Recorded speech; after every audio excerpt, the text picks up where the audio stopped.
বাংলা নববর্ষ প্রারম্ভের এই শুভ দিনে ফুড কুইজন আমাদের সমস্ত ভিউয়ার্সদের জানায় নববর্ষের আন্তরিক শুভেচ্ছা। আমরা আজ নিয়ে এসেছি জিভে জল আসা আমিষ রেসিপি ঢাকাই ডাব চিংড়ি। এটা আমার ঢাকার কাকিমাকে আমি যেভাবে রান্না করতে দেখেছি আমি সেভাবেই রান্না করব, তবে সেই কাঠের উনুনের ঢিমে আঁচের পরিবর্তে আধুনিক কিচেনের মাইক্রো ওভেনে।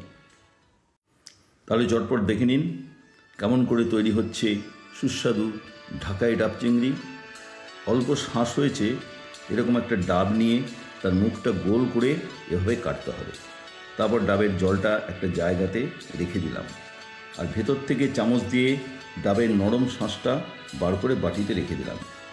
250 থেকে 300 গ্রাম মতো চিংড়ি ছাড়িয়ে ভালো করে ধুয়ে একটু নুন মাখিয়ে আধ ঘন্টা রেখে দেবো। এবারে আমি 1 টেবিল চামচ পোস্ত, 1 টেবিল চামচ কালো সর্ষে, 1 টেবিল চামচ সাদা সর্ষে নিয়ে অল্প ডাবের জল দিয়ে ভালো করে পেস্ট করে রেখে দেবো।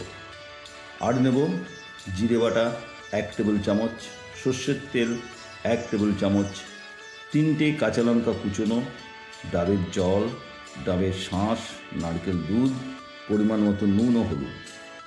এবার কড়াইতে সর্ষের তেল দিয়ে তেল গরম হলে ওতে নুন হলুদ মাখা চিংড়িগুলো একটু সটে করে নেব, বেশি ভাজবো না, ভাজলে চিংড়ি শক্ত হয়ে যায়। সটে করা হয়ে গেছে, চিংড়ি নামিয়ে নিলাম। ওই তেলেই জিরে বাটাটাও একটু সটে করে নেব।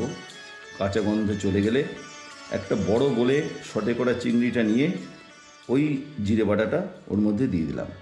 আর দিলাম সর্ষে পোস্ত বাটা, কাঁচা লঙ্কা কুচো, হলুদ গুঁড়ো, পরিমাণ মতো নুন, নারকেল দুধ, ডাবের শাঁস, ডাবের জল ও সর্ষের তেল। এবার সবগুলো ভালো করে একসঙ্গে মিশিয়ে নেব। খুব সুন্দরভাবে মেশানো হয়ে গেছে। এবার পুরো মিশ্রণটা ডাবের মধ্যে অল্প অল্প করে ঢেলে দেবো। এবার একটা আটার ডো লম্বা করে নিয়ে ডাবের চারিদিকে ঢাকা দিয়ে দেবো মুখটাকে।